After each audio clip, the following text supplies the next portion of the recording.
Halo guys, Bro Ron di sini. Kali ini saya podcast bersama Abang Argo, pimpinan dari Satpatwal Polda Metro Jaya. Kelihatan ya di kamera ya.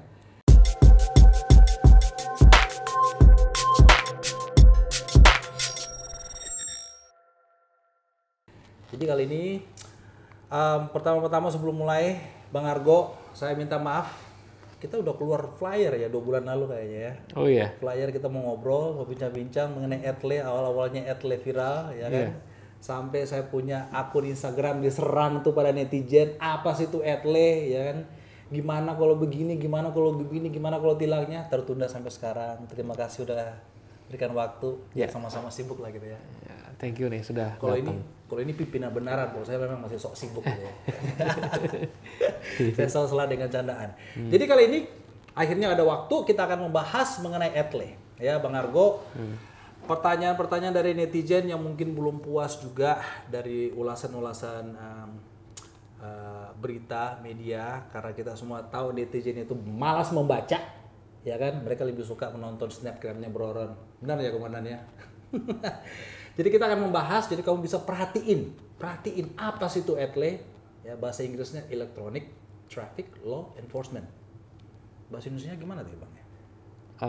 Tilang elektronik. Tilang elektronik, Ya. lebih simpel kayaknya bahasa Indonesia.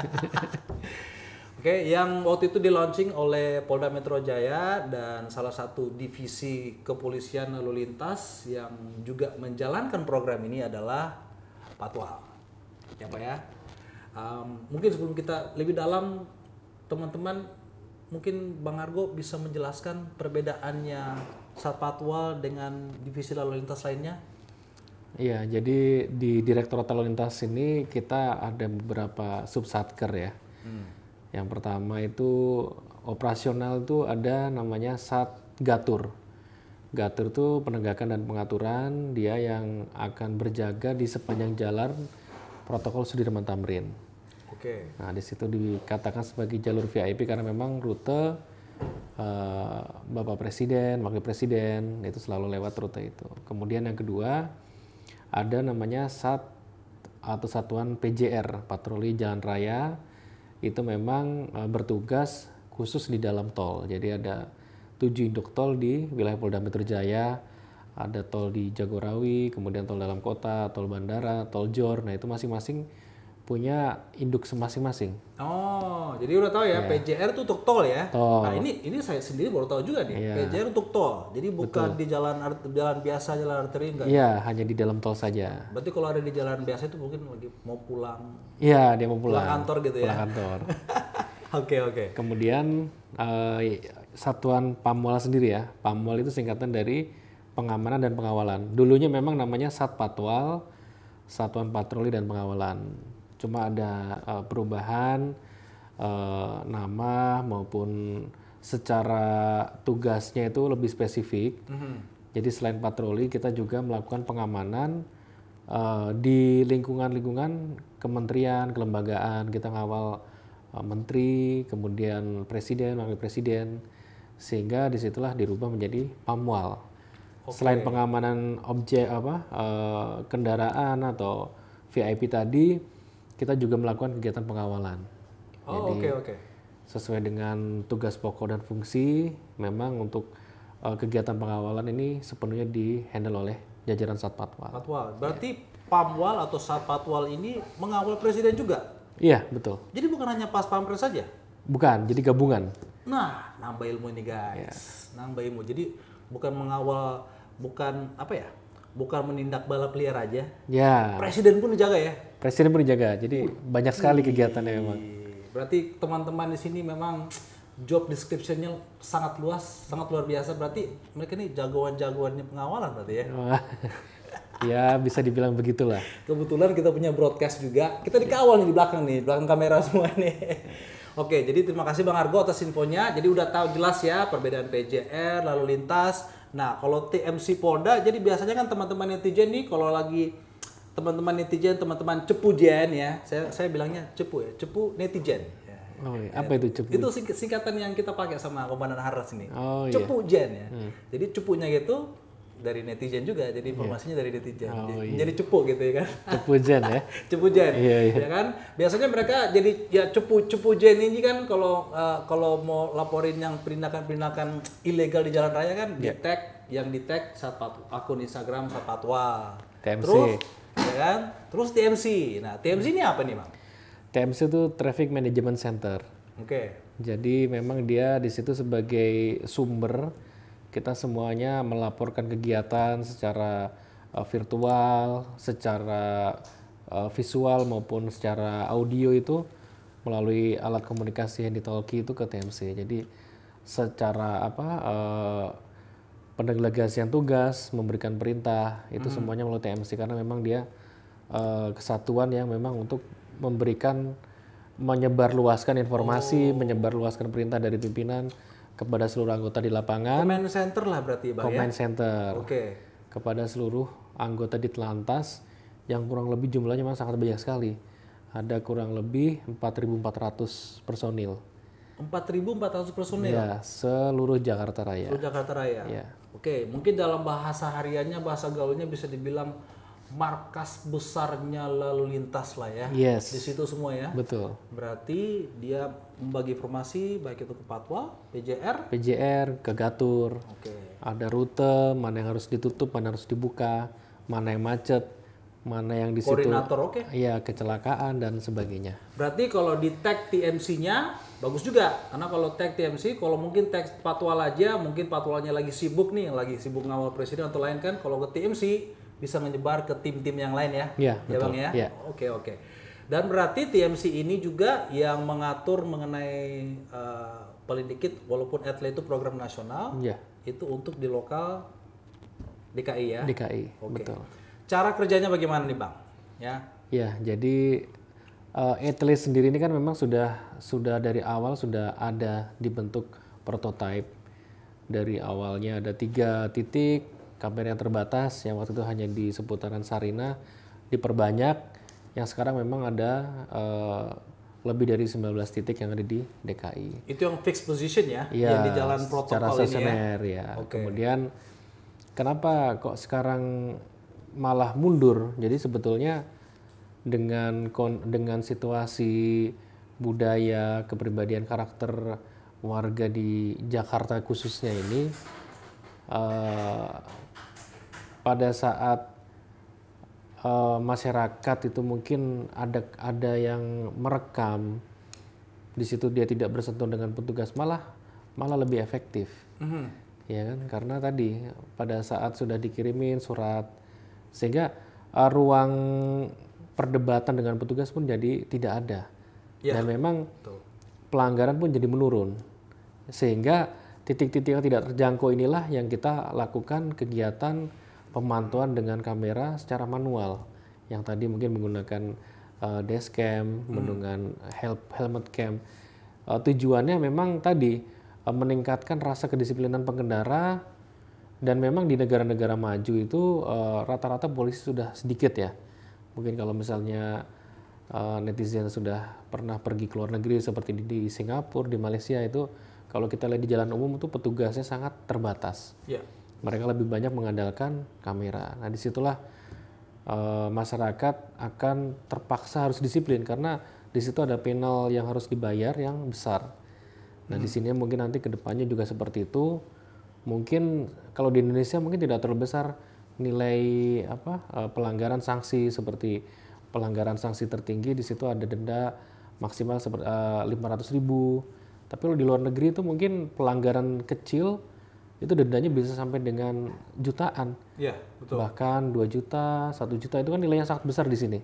Sehingga di sana orang lebih takut pelanggar daripada dia harus berdebat dengan polisi. Nah, disinilah ada pergeseran budaya, nilai budaya yang harus dibiasakan dengan karakter atau kepribadian dari warga di Indonesia. Kalau sebenarnya, kalau saya ya, kalau di podcast gini saya tuh tidak mau seperti podcast seperti tempat-tempat lain ya, teman-teman lain. Nggak apa-apa, yang lain nggak apa-apa, baik. Yang saya maunya, saya bisa beropini juga ya. Jadi saya beropini mengenai hal ini. Ini adalah program yang sangat baik dan saya sangat mendukung. Kenapa? Karena memang ya bikers, saya ngomong bikers atau pengemudi di Indonesia itu Dan saya berani mengatakan ini karena saya juga lama di luar negeri ya guys ya. Ya banyak yang sudah lama follow saya itu lama sekali di Amerika. Memang pengemudi di Indonesia itu luar biasa bandelnya minta ampun Pak. Iya. Ya kan, dan memang perlu ditindak. Nah, jadi kalau tadi dengar ya, itu salah satu program Etle ini juga untuk mengurangi perdebatan di jalan raya. Iya. Ya kan? Sudah berapa sering video yang viral karena motoris apa ya? Pengemudi motor berdebat sama polisi lah. Tapi kan seharusnya begini. Polisi juga jadi ikut berdebat di situ kan. Efeknya jadi tidak baik. Jadi ibaratnya ini lu direkam, lu kena tilang. Nah, prosesnya ini Bang, ya kan? Iya. Pertanyaan titipan dari netizen nih ya. Iya. Loh, bagaimana dong? Ini akan bisa meningkatkan pemalsuan nopol. Iya. Nah, itu gimana tuh? Maksudnya pemalsuan seperti apa tuh? Jadi kalau difoto atau divideoin, Ya. kan surat tilangnya kan dikirim ke rumah. Iya. Ya. Padahal mungkin saat Sudah itu tidak pengemudi sesuai. itu memakai nomor polisi palsu atau nomor polisi orang lain yang memang sudah sering terjadi ya, yang sering Ya. kita lihat. Jadi sekarang ini untuk kamera-kamera yang stasioner tadi itu kita sudah dilengkapi dengan sistem FR atau face recognition, dan di situ memang sudah terintegrasi dengan data dari Dukcapil. Jadi walaupun nomor polisinya memang berbeda dengan identitas, Iya. nanti kan ada pembandingnya dengan dari face recognition tadi, akan ada pembandingan dengan data dari dinas penduduk gitu, catatan sipil, sehingga di situ juga polisi walaupun yang pertama mungkin mengirimkan kepada alamat yang tadi mungkin tidak sesuai, Oke. tapi kalau memang tidak sesuai kan akan jadi catatan khusus, Iya. sehingga di situ akan dicocokkan, kita kan ada data lagi, data SIM online tadi. Nah di situ akan dicocokkan dengan data KTP, karena memang KTP kan sekarang tidak bisa seperti dulu mungkin ada KTP yang bisa kita bikin. Nah Bisa sekarang kan bikin ya sekarang online, jadi one card one identity. Nah itulah yang mungkin mengurangi ruang gerak kalau memang tadi disampaikan ada modus-modus tertentu, Iya, betul. mereka mau mengaburkan ya kan. Iya. Nah dari data itu mungkin akan lebih menjadi lebih mempersempit ruang. Oke, jadi bahasanya ya guys ya, bahasa netizen ya Bang, jadi saya mau bilang bahasanya polisi nggak bisa dibego-begoin, ya kan?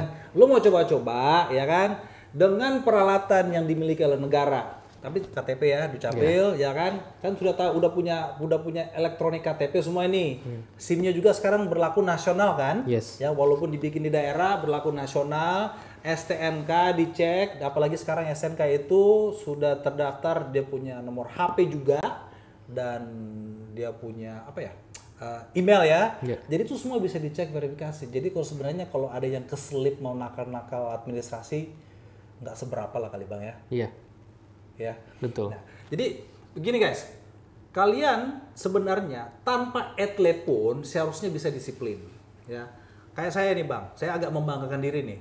Saya itu pernah konvoy nih. Ya. Saya pernah konvoy sama teman-teman, kebetulan mau keluar kota, rame keluar kota, agak terburu-buru. Teman-teman udah ambil bahu tol, saya sendiri enggak, saya ketinggalan 5 menit. Saya nggak lewatin bahu tol. Nah kenapa? Karena memang saya sudah terdidik, kalau lu disiplin sendiri tanpa harus ada polisi yang mengawasin, tanpa harus ada kamera yang mengawasin, ya kan? Kalau disiplin sendiri, 5 menit itu sebenarnya nggak ada artinya. Jadi orang-orang sebenarnya mau ngebut-ngebut, mau salah ambil jalur lah atau gimana ya? Itu pelanggaran lalu lintas di Indonesia itu memang perlu kesadaran diri sendiri. Betul. Sama yang seperti Bang Agus tadi bilang, karena budaya masyarakat. Betul. Makanya kan ada istilah lalu lintas itu adalah cermin budaya bangsa. Nah, Semakin tinggi majunya negara atau bangsa itu, kita bisa lihat dari lalu lintasnya. ya. Kalau dia rapi, tertata, itu berarti negaranya sudah welfare, jadi memang sudah maju. Ya. Tapi kalau masih berantakan, masih ada kemacetan, masih banyak yang melanggar, berarti negaranya mungkin masih mengarah ke berkembang. Nah sekarang kan pilihan masyarakat, memang kalau kita mau mendisiplinkan pilihannya cuma 2. Ya. Mereka mau disiplin secara karena mungkin keinginan berubah, tapi atau memang ada kelompok-kelompok yang tidak mau berubah tadi, sehingga disitulah terjadi friksi atau terjadi perdebatan. Ya. Karena tidak mau mungkin suasana yang biasanya bisa semaunya, akhirnya kan disitulah butuh effort yang tinggi dari petugas ya. Karena memang juga banyak perdebatan konyol, apalagi online ini kan, ibaratnya gitu sekarang itu kita nggak perlu berkumpul seperti ini, kita sekarang udah punya akses ke sekian juta netizen ya. Terakhir saya baca statistik di Indonesia itu jumlah kepolisian lalu lintas itu sekitar 80.000 atau 800.000. Pokoknya ada 8-nya ya. Dibanding penduduk Indonesia 265 juta. Jadi saya bisa bayangkan betapa kewalahan polisi lalu lintas. Jadi mungkin dengan kamera ini ya, seperti abang-abang di sana, mungkin sehari udah bisa merekam dan menilang 50 orang kali ya. Betul. Bayangkan kalau manual. Iya. Itu gimana Bang? Selama ini ada perubahan peningkatan penilangan gara-gara kamera atau dibanding dari manual? Tipikalnya masyarakat di Indonesia sendiri itu disiplin karena terawasi. Coba kita lihat di jalan-jalan protokol yang sudah ada kamera-kamera stasioner, pasti mereka kan takut. Itu kadang-kadang jelek itu. Itu sifatnya jelek iya, itu sebenarnya. Betul, itu makanya tadi kan kita bilang. Abang ini nggak berani bilang jelek nih. Ada cara-cara kita untuk mengawasi tanpa harus berdebat ya. Kan? Contohnya kita sendiri mungkin kadang-kadang terlupa menggunakan sabuk pengaman. Nah pada saat melewati itu mau nggak mau akhirnya refleks. Kita pakai awas ada kamera. Kita pakai sabuk pengaman. Langsung pakai. Nah yang kita bayangkan pada saat sudah melihat polisi-polisi yang memang dia tidak perlu berbuat banyak, tapi di situ sudah menggunakan kamera-kamera perekam. Masyarakat tadi kan akhirnya mau nggak mau dia merasa wah nanti saya direkam. Nah itulah menimbulkan budaya malu itu efeknya sangat besar ya. Jadi kesadaran. Salah satu contoh yang baik, saya bilang kita ngomongin kesadaran nih sekarang ya, kita budaya. Jalan layang Nontol Kasablanka. Betapa seringnya dan juga sering di cover media. Situ polisi menunggu di ujung. Contohnya di ujung itu yang di karet bifak ya. Berarti naiknya dari Tebetnya kan, naik. Ya kan? Biasanya nih komentar netizen nih, saya pernah baca dan ini sering saya baca, baik itu di akunnya TMC Polda atau di akun Instagram otomotif lainnya. Itu polisi kok kayak ngejebak sih, kenapa nunggu di ujung? Kenapa nggak diawasin dari depan? Ya. Itu bagi saya, secara personal opini saya, itu adalah komentar bodoh. Itu komentar yang tidak berbobot. Itulah apa ya? Ibaratnya kayak tadi Bang Argo bilang, budaya masyarakat kita itu takut kalau diawasin. Ya, jadi memang di situ sebelum naik jembatan layang Kasablanka itu sudah ada rambu, memang dilarang ada sepeda motor. Benar, ada gede kan rambunya ya? Besar. Iya, benar. Nah, kenapa kok tidak di situ polisinya, ya kan? Sudah ada rambu, kenapa juga ditunggu sama polisi? Ya kan, jadi double tugasnya. Nah, dan selain itu juga selain pembinaan, memberikan edukasi secara preemptif maupun preventif. Preemptif itu dengan himbauan, sosialisasi. Preventif itu dengan menjaga. Nah, di situ juga kita ada kegiatan namanya kegiatan represif. Nah, represif ini adalah salah satunya adalah memberikan efek jera. Itu yang di ujung. Di ujung, iya kan? Betul. Nah, kan tidak serta-merta pada saat di awal diberikan sosialisasi. Setelah dilakukan sosialisasi, barulah dipasang rambu. Artinya nggak boleh. Nah, pada saat tanda rambu pun, polisinya juga masih jaga di depan. Tapi karena prosesnya panjang, bukan pada saat hari itu juga. Nah, setelah proses panjang inilah dianggap cukup masa sosialisasi, cukup masa penjagaan, disitulah kemudian dilakukan kegiatan represi. Sebenarnya sih opini saya secara pribadi Bang, kalau memang sudah memiliki SIM, ya kan, salah satu juga kewajiban seseorang pengemudi memiliki SIM, ya, kalau dia baca bukunya ya, bahwa harus mewaspadai sekeliling, perhatiin rambu-rambu yang ada. Betul ya kan? sekali. Jadi kalau Bang Argo bilang kita sosialisasi, kita harus memberitahu, sebenarnya saya secara pribadi kurang setuju Bang. Kenapa? Karena sudah tanggung jawabnya pengemudi itu sendiri untuk memerhatikan sekelilingnya. Ada rambu. Kalau saya ingat JLNT itu ada rambu motor dicoret, habis itu ada juga tulisan motor dilarang naik sepanjang jalan. Jadi guys, kalau punya SIM, membacalah. Jangan malas membaca. Itu kan tadi saya bilang di awal video ini. Netizen malas membaca, pengemudi motor juga malas membaca rambu-rambu.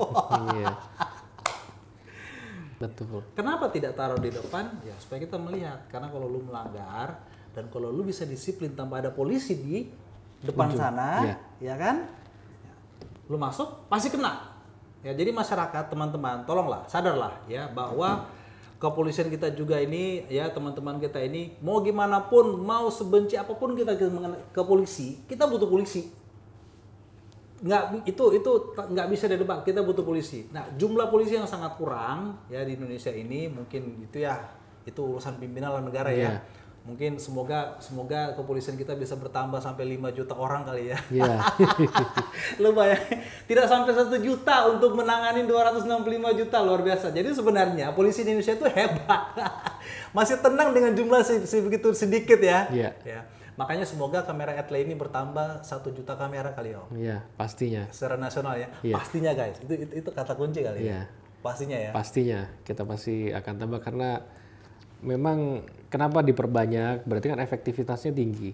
Betul. Efektivitasnya tinggi sehingga kalau memang ada efektivitas tinggi artinya ada tingkat keberhasilan, ada grafik yang naik, disitulah berarti berbanding lurus, bukan terbalik ya kan. Kalau lurus itu artinya dengan semakin banyak kamera, artinya pelanggaran harusnya semakin menurun. Iya. Nah itulah mungkin tadi saya bilang pasti ke depan, cuma karena memang pembatasan anggaran, apalagi di masa pandemi ini tentunya semuanya harus selektif prioritas ya. Betul. Ya. Ya, padahal sebenarnya ya kalau masyarakatnya sadar, ya guys, sadar, kata kunci sadar, ya bisalah kita berlalu lintas dengan baik tanpa harus diawasin oleh polisi. Bersyukur saya di Indonesia itu hanya ditilang sekali. Itu pun dulu saya masih berumur 20-an. Jadi ya akhirnya ini ya karena kesadaran diri, ya selama ini tidak pernah kecelakaan, ya itulah karena kesadaran diri. Ya contoh dari saya. Nah, kita ngomong mengenai kesadaran diri nih kan tadi Bang Argo bilang Patwal ini kan pengamanan dan pengawalan. Ya, kita ngomong mengenai pengamanan dulu ya. Oke, Bang Argo. Jadi saat Patwal ini tadi Bang Argo bilang ada juga perubahan namanya Pamwal ya, pengamanan dan pengawalan. Memang masyarakat akhir-akhir ini kalau saya perhatiin memang setahun terakhir banyak keluhan masyarakat mengenai suara motor. Ya, jadi ini saya ungkit sendiri Bang ya, nggak apa-apa ya. Karena ini juga titipan dari teman-teman dan juga teman-teman juga yang memang anak motor tapi pengennya santuy aja. Betul. Ya kan? Jadi rakyat biasa mau lu, wah motor ini suaranya berisik. Ya kan? Suaranya berisik. Terus anak-anak motor, termasuk saya juga, ya kan? Pengen suaranya motor itu yang gagah, ya kan? Jadi apalagi nanti sebentar lagi ada akan ramai mengenai motor listrik dan mobil listrik. Tapi itu nanti saya akan selipin sedikit di ujungnya. Kenapa ada kolerasinya mengenai suara ya? Nah, mengenai suara motor ini Bang, ya memang saya tahu polisi ini jadi serba salah ini kayaknya kalau bergerak nih ya kan? Kalau bergerak anak motor rasanya diganggu. Ya. Kalau tidak bergerak, rakyat biasa merasanya ini kok polisi nggak ngapa-ngapain. Kita ngomong dulu mengenai motor Bang, gimana itu Bang? Jadi gini, polisi ini kan berangkatnya dari tugas secara umum, menjaga keamanan, menjaga ketertiban, menjaga norma sosial yang ada di masyarakat. Karena memang itu adalah tugas kepolisian secara umum. Betul. Nah, pada saat kita berbicara kata tertib, di situ mungkin akan banyak sekali hal-hal yang memang di sisi lain dicari ya tadi disampaikan oleh Bro tadi, kita terganggu nih dengan suara, dengan polusi suara. Tapi di sisi lain mungkin bagi para pemotor sendiri akan menjadi kontra karena akan mereka juga akan merasa tidak nyaman, ya kan, sehingga kita kan harus berdiri di tengah-tengah. Dan kemudian yang kedua dikaitkan dengan situasi kenapa kok akhir-akhir ini menjadi banyak razia. Kita mungkin tahu sudah setahun negara kita mungkin di dunia ini mengalami pandemi COVID-19. Nah di situ ada kegiatan namanya WFH, work from home, school from home, sehingga aktivitas mungkin dari mulai anak sekolah, anak kuliah, perkantoran kan jadi berkurang. Nah, akhirnya dari berkurangnya aktivitas ini, dari analisa yang kami amati, terjadi peningkatan kegiatan. Mungkin jenuh dia di rumah. Karena kan biasanya kalau mungkin dulu sebelum pandemi, kita sudah ada kebiasaan-kebiasaan waktu-waktu yang ramai. Kalau kita bilang high season, peak season, seperti itu ya. Di hari weekend. Kenapa kok selalu ramainya di hari Sabtu dan Minggu? Karena di situ adalah hari orang itu libur. Betul, refreshing. Kerja sekolah 5 hari gitu begitu ya. Sekarang tidak melakukan aktivitas apa-apa, semuanya serba online. Akhirnya yang tadinya biasanya orang tuh ramainya di hari Sabtu, hari Minggu, dari mulai Senin dia udah rame. Oh. Iya kan? Nah, karena kebiasaan mencari kesibukan di betul. Biasanya kan itu. orang kerja hari Iya, weekdays, dia capek pulang kantor, istirahat. Nah, dia seharian di rumah nggak ngapa-ngapain. Akhirnya malam cari kesibukan, apalagi mungkin sudah setahun, ada kejenuhan-kejenuhan, nah disitulah meningkatnya, kenapa jadi banyak orang yang nongkrong, banyak orang yang riding, night ride. Nah, disitulah timbul keluhan. Nah, berangkat dari keluhan itulah kita berbicara ketertiban. Sehingga di sini polisi juga tidak bisa berdiam diri. Kita akhirnya melakukan kegiatan razia. Kenapa jadi sekarang banyak fenomena balap liar? Ya, mungkin kita berawal melihatnya dari dinamika sosial masyarakat sendiri tadi. Nah, di sini polisi harus berbuat, ya kan. Kemudian kendaraan-kendaraan yang dimodifikasi ini tadi, ada kendaraan-kendaraan mungkin dengan cc kecil, ya kan. Dia oprek mesinnya, suaranya yang ditimbulkan juga menjadi besar. Nah, di situ mungkin banyak yang dilakukan penilangan. Kita selalu mengacu di pasal 285 di Undang-Undang Nomor 22 Tahun 2009 tentang lalu lintas dan angkutan jalan. Itu memang disebutkan bahwa kendaraan itu harus mengikuti spesifikasi standar. Dan spesifikasi standar ini tidak hanya knalpot sebetulnya. Ada lampu, dia harus pakai spion, harus ada dudukan plat nomornya depan dan belakang. Nah, itu semua memang tidak boleh dirubah. Jadi kalau polisi sebetulnya saklek-saklekan, kalau misalnya tidak menggunakan spion yang asli yang besar, dia pakai sipit, itu juga bisa kita berikan penindakan. Bisa saja, betul. Iya kan? Lampunya dimodifikasi tidak sesuai dengan bentuk yang asli, mungkin awalnya besar, kemudian dimodifikasi jadi kecil-kecil, ya kan, dan banyak sebagainya. Tapi kan kita lakukan diskresi. Artinya yang penting yang utama-utama itu ada, tapi yang tadi yang menjadi keluhan utama karena suara tadilah kenapa kita berfokusnya kepada knalpot. Kalau kita lakukan pendidikan secara umum, mungkin para pemotor atau mungkin komunitas klub-klub itu semuanya malah tambah benci sebenci-bencinya sama polisi, betul kan? Dari satu knalpot, satu item aja mereka sudah tidak nyaman. Apalagi kalau semua kita oprek. Nah, disitulah kadang-kadang kita ya sudah, yang penting masih memenuhi standar, masih bisa berfungsi, artinya walaupun spionnya dikecilkan tapi mereka masih bisa melihat dengan jelas. Iya kan? Makanya pada saat keluar pabrik itulah sebetulnya pabrikan-pabrikan itu sudah memberikan spek yang paling aman, safety. Betul. Tapi kita sendiri akhirnya kan merubah sendiri. Nah, tapi diskresi atau kebijakan polisi ini tentunya bukan membenarkan sebetulnya, ya kan? Tapi lebih memberikan mengedukasi kalau terjadi sesuatu karena dari ubahan itu yang akan merugikan masyarakat sendiri. Nah, kemudian kita kembali yang tadi masalah polusi suara ya kita bilang ya. Polusi suara ya. Nah, berarti saya potong dulu, Bang. Jadi kalau memang modif-modif kecil-kecil itu polisi kan punya diskresi, ya. Abang-abang ini punya diskresi. Kalau mau saklak ya udah semua dikeker aja kan. Tetapi pemancingnya suara itu betul. Karena berawal dari keluhan tadi. Jadi kalau suaranya nggak kedengaran ya mungkin polisinya pun nggak tahu ada mobil lagi lewat atau di mana ada motor lagi lewat ya. Kan? Mungkin dikecilkan volumenya, kan ada tuh yang bisa gedein ngecilin ya kan. Nah, itu karena lucu juga ya kalau memang diberhentiin gara-gara spion doang ya. Spionnya lebih kecil, lucu juga ya kan. Sudah seperti itu, mungkin kita juga tidak mau ada diskriminasi. Kenapa kok hanya motor kecil aja? Ada bahasa-bahasa seolah-olah polisi pilih kasih tidak mau menindak motor-motor dengan cc besar. Begitu kita tidak cc besar, ternyata juga protes. Ini suaranya memang dari sananya besar. Nah, itu juga kita yang perlu diketahui oleh masyarakat atau netizen, polisi ini menggunakan kendaraan-kendaraan patroli itu dengan cc yang besar-besar. Paling kecil itu adalah Yamaha XJ900 dengan cc itu di atas 900 ya kan. Ada motor BMW dengan cc 1200, ada yang 1600. Kita juga menggunakan Harley Police, ya kan, dengan cc 1600, ada yang 1800. Jadi artinya karena itu menjadi tunggangan kita, kendaraan kita sehari-hari. Jadi secara visual kita sudah bisa mendengarkan secara langsung kasat mata, oh motor itu tidak standar.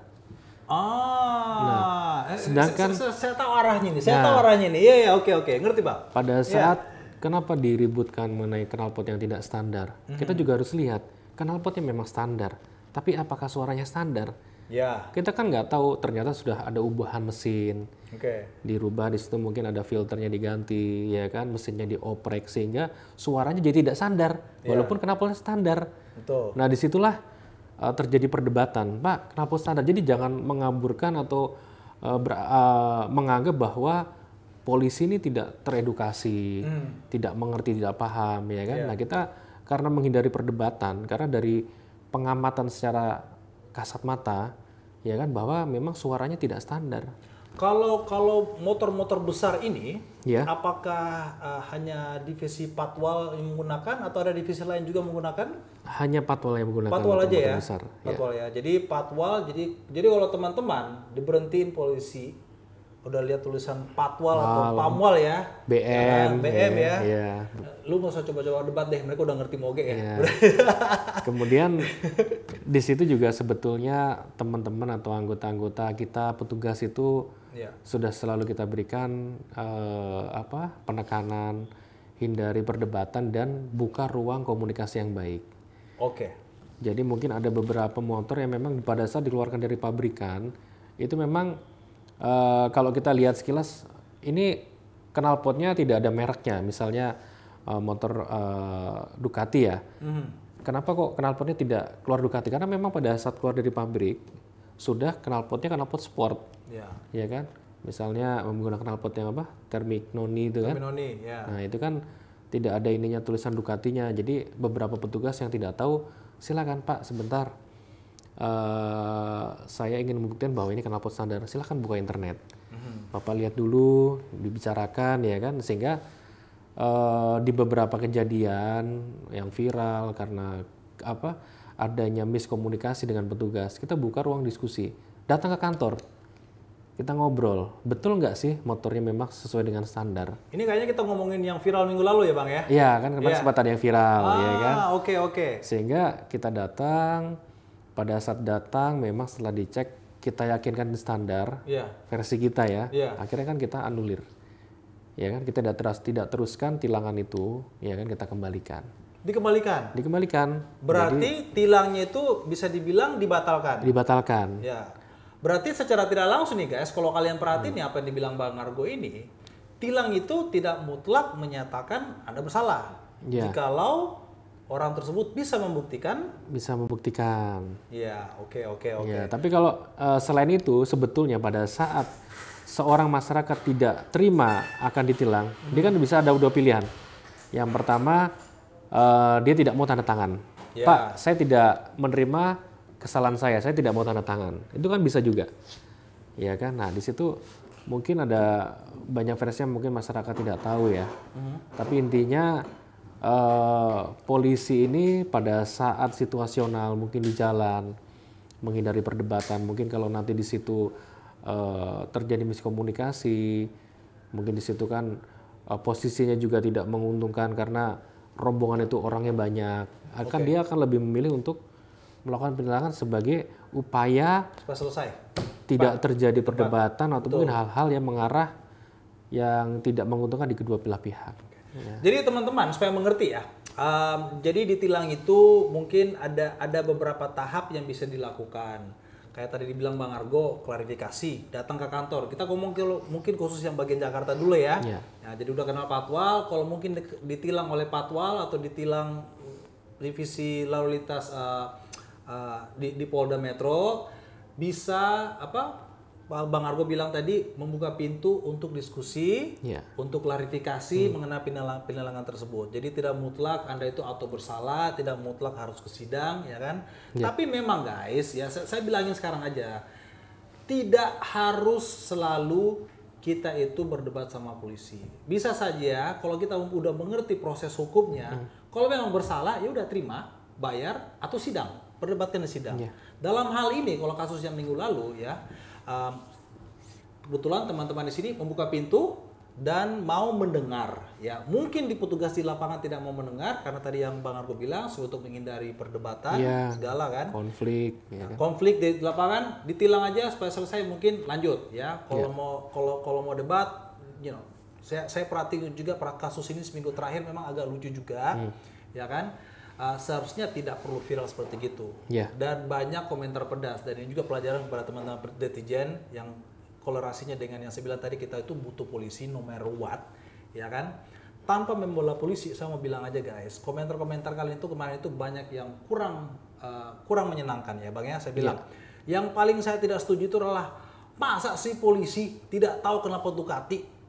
Saya bisa gampang itu Bang, saya gampang jawabnya Bang.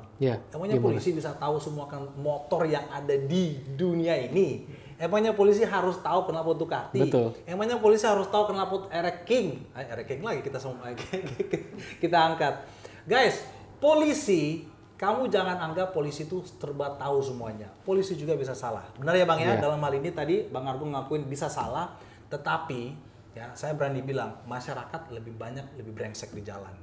Saya bilang aja seperti gitu, ya banyak.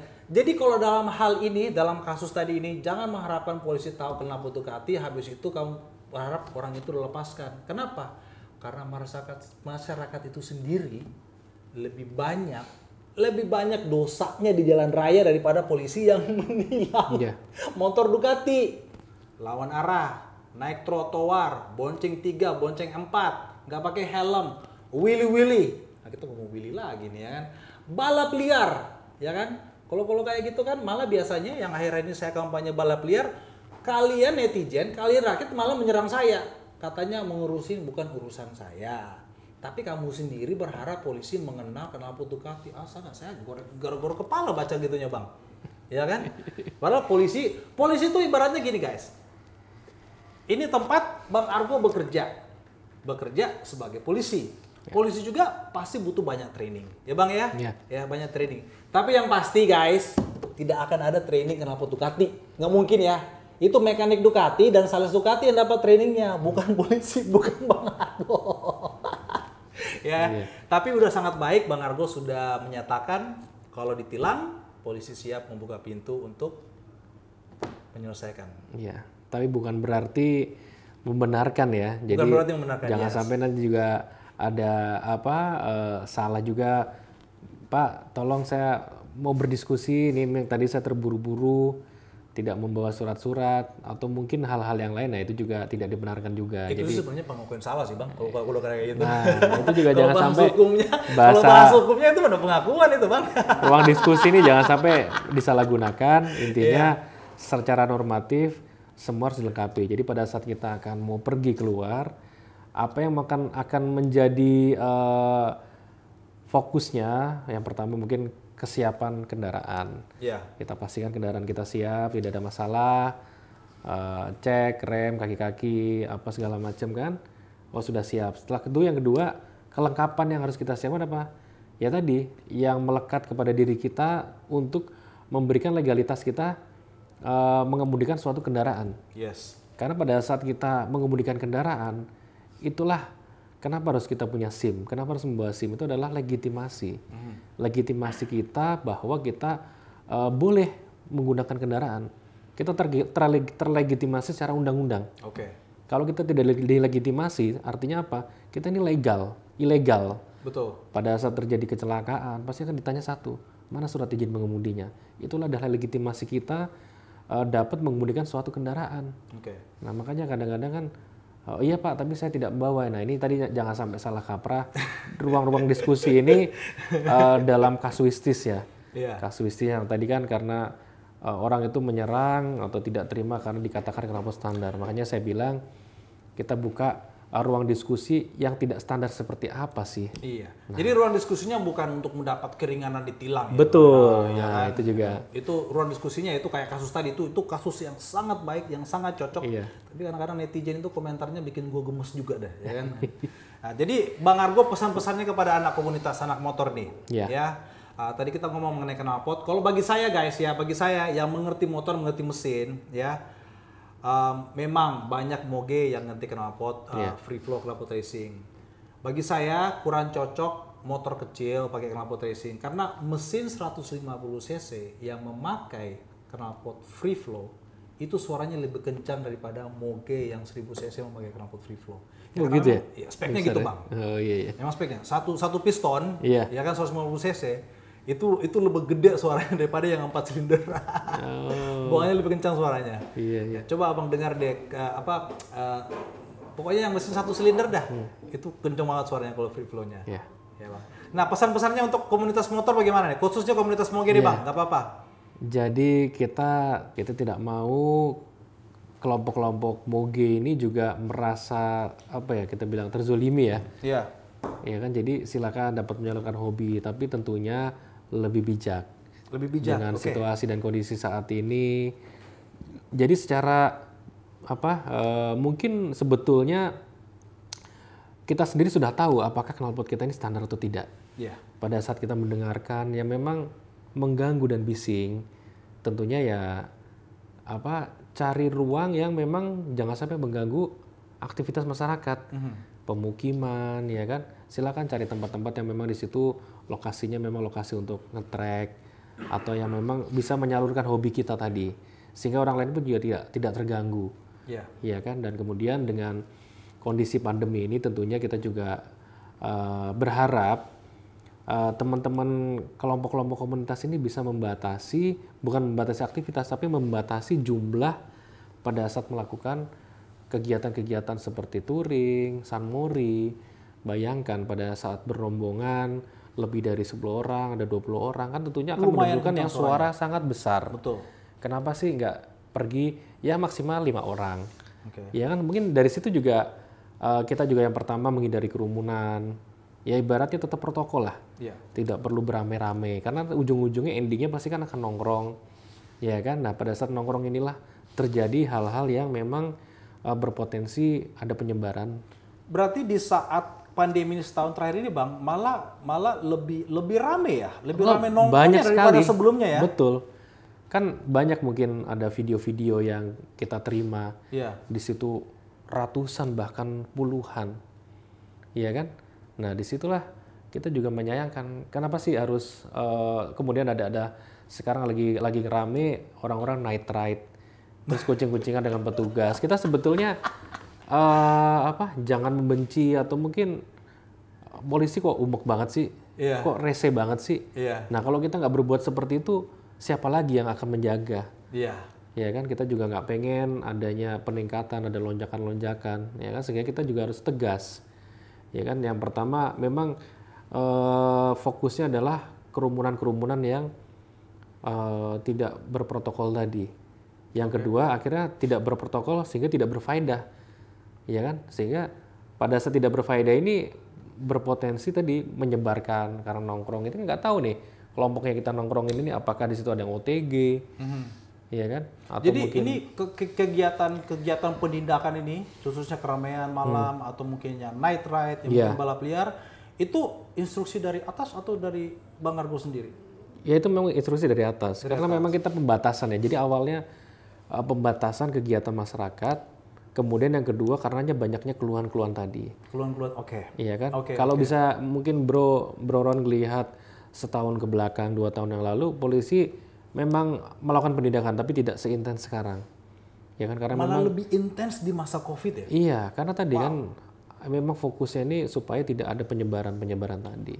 Kalau dulu mungkin kita tindaknya situasional, mungkin ada yang balap liar atau ada keluhan, tapi tidak seperti sekarang ini karena awalnya tadi keluhannya adalah orang berombongan, ada suara-suara yang bising, polusi suara, gerombolan.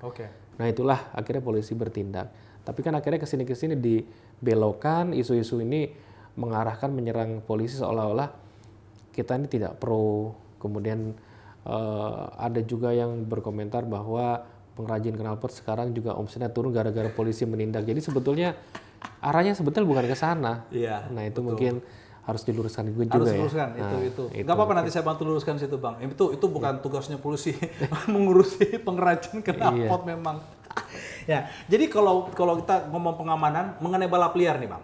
Ya. Apakah balap liar ini juga termasuk salah satu keramaian yang mulai menonjol di masa pandemi atau memang sudah dari dulu, memang dari balap liar sih dari dulu ya. Iya, betul. Dari zaman purbakala sudah ada ya. Tapi kuantitasnya bagaimana? meningkat. Meningkat juga. Ya kan tadi saya bilang karena sekarang banyak yang online. Ya. Orang mungkin sudah kegiatan belajar mengajar juga tidak seperti dulu kan, banyak tatap muka. Aktivitas yang tentunya kalau kita di luar kan lebih menguras energi. Betul. Sehingga nyampe rumah mungkin kita capek istirahat. Nah, kalau sekarang kan karena di rumah saja seharian, akhirnya malam harinya tadi dia gentayangan nih cari kegiatan-kegiatan. Atau karena gini Bang, ini mungkin pertanyaan lebih merucut. Yeah. Apakah karena memang sudah sekian lama kita setahun working from home, study from home, jadi lihatnya online terus, jenuh. Baik itu Facebook, berita, Instagram, TikTok. Apakah mereka dapat informasi terbaru dari situ? Ibaratnya, wah ini keren nih nongkrong-nongkrong nih. Nah, bisa ya juga kan? Seperti itu. Balap liar kan makin dipamer dia akhirnya di TikTok nih ya kan. Wah ini seru nih. Akhirnya dia bikin konten. Bahkan bisa jadi ribuan jadi konten. Betul. Apakah itu juga efeknya ya? Itu juga bisa salah satu efek ya. Karena ya tadi kalau memang mereka sifatnya itu melakukan kegiatan-kegiatan yang memang tidak diperbolehkan. Dan ada semacam kekhawatiran kalau nanti saya expose malah akan merugikan diri saya. Tapi ini kan seolah-olah wah ini makin semangat di expose Iya, malah narsis. Dia share di Instagramnya. Ya kan, ada yang Willy, ada yang nutup jalan. Abang lihat nggak itu ada satu tuh Vespa punya 5 GoPro di stangnya. Nah, ada 5 GoPro, 3 arah ke depan, 2 arah ke belakang. Ini GoPro-nya lebih mahal daripada Vespa-nya nih kalau ditotalin ini. Iya kan? Nah, sampai ada yang mungkin dia membuat klip atau bikin vlog yang dia di situ ngebut atau apa, ya kan? Nah, hal-hal itu kan tentunya seorang yang lainnya pengen meniru. Makanya tadi kan akhirnya jadi rebutan konten. Mungkin kalau konten yang paling lebih gila, yang tadi lebih gila mungkin dengan yang cara nutup jalan, dia balapan akan banyak lebih nonton. Nah, saya pernah lihat beberapa kali 2 video sih. Ini benar-benar saya simpan laptop saya. Di Cempaka Putih ya kalau nggak salah, itu sudah kayak kalau di Amerika itu istilahnya street party. Ramenya dengan lampu-lampu laser biru, terang, itu ada ribuan orang jam 3 malam, subuh-subuh. Betul. Ya kan? Udah siap narik di sisi tengah di dashboard, di atas halte Transjakarta, busway itu semua nongkrong, ya kan? Nongkrong udah kalau sudah nggak tahu entah siapa yang menang langsung brum loncat semua teriak, udah kayak house party itu. Gitu. Ya kan? Mungkin saya rasa teman-teman polisi juga udah pernah lihat ya. Jadi hal-hal kayak gitu, memang sih bagi saya kalau saya lihat cara pembuatan videonya pakai GoPro segala, habis itu lihat keramaian kayak gitu, kita kan jadi memang pengen rasakan. Nah, bayangin nih bocil-bocil ini Bang, kalau nggak ditindak, mereka melihat konten-konten seperti gini, wah keren. Jadi kepengen ya? Jadi kepengen, antara pengen nonton atau pengen ikut balapan juga kali ya. Karena memang lihat videonya sih keren rame. Jadi pengen juga bikin konten seperti itu akhirnya ya. pengen coba. Jadi mungkin itu bagian dari tindakan polisi kali nanti yang kedepannya mungkin bisa diatasi lagi. Atau bagian dari programnya memang patwal atau itu pasti akan jadi program rutin kita ya. Jadi tentunya tadi kita selalu berangkat di kata-kata menjaga Kamseltipcar, keamanan, keselamatan, dan ketertiban serta kelancaran. Nah ini kan kotaknya besar nih. Jadi di situ yang berkaitan dengan itu tentunya polisi pasti akan bertindak. Itu kan hanya bagian part kecilnya aja, balap liar, kemudian tadi masalah knalpot bising dan lainnya. Jadi intinya Kamseltipcar inilah yang menjadi program besarnya, utamanya dari teman-teman di Direktorat Lalu Lintas ini tadi. Jadi teman-teman udah mendengar semua ya dari Bang Argo, pimpinan di sini, dan juga ada banyak rekan-rekan di sini, polisi juga yang hadir di vlog ini. Jadi semoga bermanfaat informasi yang dapat terima, dan saya rasa sarana komunikasi dengan kepolisian juga udah sangat baik ya. Katanya menurut salah satu pimpinan kita di sini di Instagramnya Satpatwal itu udah rame, banyak cepujen juga di sana ya. Cepujen. Dan juga banyak cepujen yang melapor dan menjadi sarana komunikasi juga langsung ya. Ya akunnya Satpatwal Polda Metro kalau nggak salah. Atau ada Jayanya juga ya. Satpol Polda Metro Jaya. Jadi teman-teman kalau ingin mau bertanya, boleh komunikasi lewat situ. Itulah enaknya di zaman sekarang ya Bang, nggak perlu lewat telepon lagi, Betul. ya kan? Bisa komunikasi. Jadi pertanyaannya bisa antri. Ya. Lu bayangin kalau 1.000 orang telepon tiap hari, itu capek juga. Ini kan bisa dijawab oleh admin, ya kan? Kemudian di sini juga mungkin saya ingin memberikan suatu pemahaman juga kepada masyarakat, Ya. khususnya tentang kegiatan pengawalan. Nah, Jadi pengawalan ini sendiri kenapa sih menjadi tugas utamanya? Memang disebutkan di undang-undang, privilege pengawalan adalah tugasnya dari kepolisian. ya. Di situ sudah disebutkan secara jelas di Undang-Undang Nomor 22 Tahun 2009. Dan kemudian ada juga pertanyaan-pertanyaan yang selalu bertanya, kenapa yang boleh dikawal ini, kenapa yang dikawal itu, ya kan? Ya. Nah, diskresi yang kita lakukan ini tadi, diskresi ini adalah tindakan yang memang dilakukan oleh anggota Polri yang sesuai dengan hukum dan undang-undang untuk pertimbangan kepentingan umum. Yes. Jadi kalau kita tidak lakukan pengawalan, mungkin akan menimbulkan kemacetan yang luar biasa. Bayangkan di situ ada rombongan konvoi, ya kan, mereka meminta jalur prioritas. Tidak dilakukan pengawalan, malah tambah macet. Tapi jangan juga nanti dikait-kaitkan polisi ini ngawal jadi malah bikin macet. Nah, sebetulnya dengan adanya pengawalan polisi ini sendiri, itu adalah masyarakat harus memberikan ruang prioritas, ya kan? Jadi ada namanya hak utama jalan. Nah, begitu kita melakukan pengawalan, kita harus mendapatkan hak utama. Jadi masyarakat harus minggir, ya kan? Karena itu adalah hak utama. Sehingga tadi mungkin kalau memang tidak dikawal, rombongan yang sangat banyak ini tadi akan berpotensi malah membuat kemacetan lebih parah. Nah, kalau mereka mungkin pada saat dikawal, setelah melintas jalan jadi normal lagi. Nah, itu juga harus dipahami masyarakat, bukan adanya diskriminasi. Jadi semuanya berhak melakukan pengawalan, tidak hanya kendaraan-kendaraan tertentu.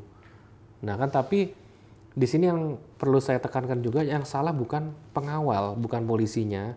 Kadang-kadang memang beberapa yang kita kawal itu terlalu berlebihan, sehingga disitulah terjadi adanya suatu bentuk ada tidak empatinya, rasa empatinya kurang. Seolah-olah lebih yang ditonjolkan, yang dilihatnya privilege-nya tadi. Kenapa orang itu kok yang dikawal orang-orang tertentu? Padahal sebetulnya tadi kita lakukan pengawalan ini tentunya melalui suatu filter yang sedemikian rupa. Ya kan? Tapi intinya siapapun sebenarnya bisa meminta boleh melakukan pengawalan. Kalau saya sih prinsipnya saya memikirkan gini guys ya, supaya mengerti yang Bang Argo bilang tadi. Bang Argo juga mengakui memang kadang-kadang pengawalan itu ada yang berlebihan, ya kan? Jadi tidak kelihatan manusiawi mungkin, dan timbullah rasa apa sih kayak gini. Jadi gini guys, kalau kamu ada acara, baik itu acara grup, baik itu mungkin kayak pengawalan jenazah atau ada acara penting yang mungkin nanti konvoinya itu bisa 10, 20, 30 mobil atau 30 motor lah. Katakanlah bilang 20, kita ngomong 20. Bayangin 20, pengen iring-iringan, pengen dekat, ya kan, tanpa ada pengawalan. Dan biasanya nih kalau iring-iringan nih, pengennya jalan terus supaya sampai dengan tujuan di tempat, ya kan. Kalau tidak dikawal, ada satu yang lewat, 2, 3, 4 lewatin lampu hijau, yang ke-6 ke belakang kena lampu merah. Biasanya itu kan pengen terobos tuh. Kalau tidak dikawal, bayangin bahayanya. Betul. Ya kan? Jadi sebenarnya masyarakat itu, hampir semua masyarakat itu sebenarnya udah pernah merasakan dikawal. Hanya kalau bukan waktunya dia dikawal, dia agak sensitif gitu loh, ya. Tapi itulah yang saya pengen teman-teman, follower ya teman-teman, berbuka pikiran lah, positive thinking, ya kan? Sudah dibilang, memang kadang-kadang ada berlebihan, tapi kan nggak selalu. Betul. Itu saya yakin lah, polisi nggak selalu. Ini maksudnya yang berlebihan tuh bukan polisinya, yang dikawal. Oh, yang dikawal, malah. Jadi maksudnya, kalau saya acuannya gini Bang, video yang viral yang polisinya sampai ngayunnya kiri kanannya. Nah, betul. Ya itu kan, kalau saya jadi acuannya gitu Bang. Kalau memang teknik-teknik itu kan memang teknik-teknik dasar pengawalan. Teknik zigzag tadi. Nah itu kita sekarang sudah evaluasi, kita lebih santun. Jadi tidak sampai memepet atau mungkin zigzag yang dilihat arogan. Nah ini yang saya masukkan di sini, polisinya sudah betul, ya kan? Karena setiap polisi yang melakukan kegiatan pengawalan itu tentunya sudah dibekali dengan surat perintah pengawalan. tidak semua proses atau permintaan pengawalan kita penuhi. Jadi kita akan mempertimbangkan sejauh mana orang ini atau dalam kondisi tertentu yang bisa dilakukan pengawalan.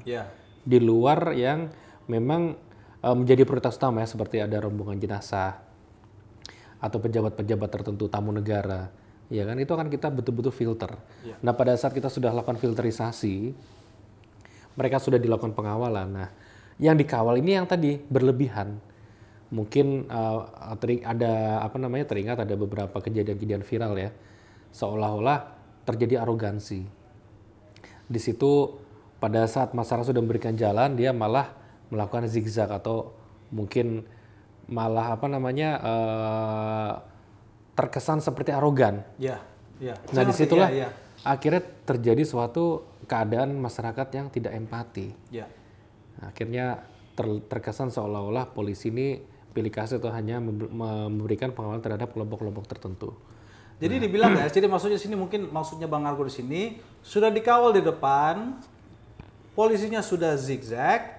Nah, biasanya nih yang dikawal itu juga ikut zigzag, ikut gini-ginian, ikut minggirin orang. Kalau saya sendiri Pak, memang sih kalau saya lihat sipil suruh saya begini, saya ini nggak siapa lu gitu ya, tanggapan saya. Jadi guys, teman-teman komunitas, kalau sudah dikawal ya udah ikutin dari belakang. Ya kan, ikutin aja dari belakang, lurus saja, nggak usah ayun-ayunin tangan juga, di depan sudah ayunin tangan. Ahlinya, biarkan ahlinya bekerja. Apalagi sampai ada postingan-postingan yang mohon maaf, dia memposting yang sedang mengawal. Jadi seolah-olah akhirnya ada omongan-omongan yang negatif. Oh, kok orang ini bisa dikawal, emang siapa dia ini ya? Kadang-kadang kan seperti itu banyak sekali ya. Nah, sebetulnya hal itu bisa tidak terjadi kalau nggak memposting hal-hal yang memang tidak diperlukan. Saya ada pernah teman dia dikawal, memang dia lagi dikawal, kebetulan lagi rame komunitas dikawal, kebetulan dia paling depan, dibanggakan. Saya japri ke dia, bro, lu kalau lakukan gitu itu malah menjelekan komunitas lu sendiri. Jadi guys, teman-teman, kalau sudah dikawal, udah nikmati kawalannya, nikmatin aja untuk kamu dan teman-teman kamu yang ada di belakang. Nggak perlu dinikmatin 1000 orang, ya kan? Kadang-kadang ada yang boleh diposting ya. Itu ibaratnya memancing rasa sirik masyarakat. Nah, yang kena Bang polisi bukan dianya, bukan yang memposting. Kembali ke laptop tadi. Iya, benar. Karena kebutuhan konten. Jadi di sini juga Bang Argo yang kena, padahal lu yang posting. Kita betul-betul himbau mungkin kepada vlogger, YouTuber. Tolong lebih bijak dengan suasana yang sekarang ini, jangan sampai dengan konten kita buat berviral tapi memang akan banyak yang viewersnya jadi banyak tapi ngarahnya ke negatif. Betul. Ya kan, orang jadi terpancing membuat konten yang lebih dari itu tapi dengan cara yang salah. Betul. Nah, tentunya kita harap bijaklah membuat konten yang positif. Ya mirip lah seperti itu Bang, sampai masuk CNN, CNBC, kasus Pas Pampres. Oh iya. Dia berharap ada yang bela dia, malah senasional maki dia, ya kan? Itulah. Jadi ya itu tadi ya kan, berharap keren, berharap dibela, ternyata mantul. Betul. Ya kan? Jadi memang ya sesuai imbauan Bang Argo, lebih bijak, konten kreator lebih bijak, ya kan?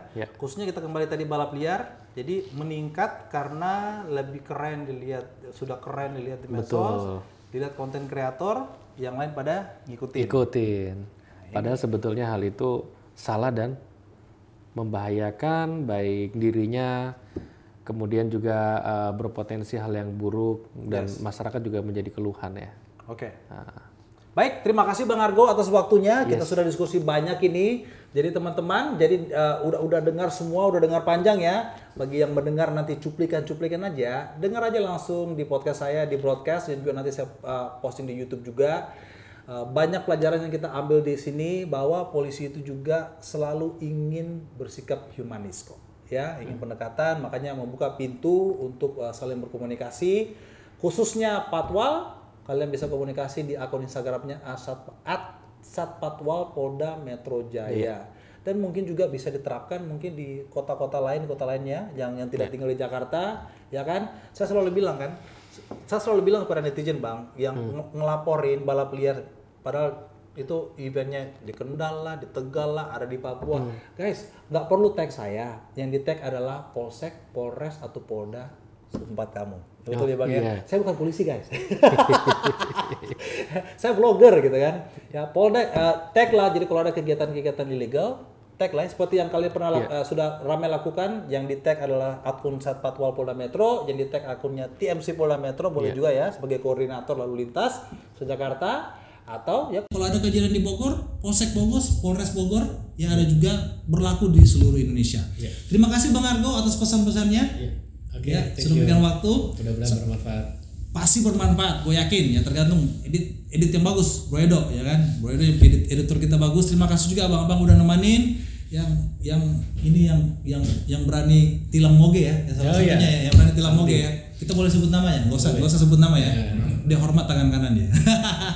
Ya, polisi berani kok tilang moge. Jadi kalau kamu bilang polisi tilangnya mocil doang, kagak. Sudah terbukti moge kena, Harley kena ya, bukan moge aja ya, Harley ya kan, Harley kena. Oke guys, saya Bro Ron, sampai ketemu di broadcast berikutnya.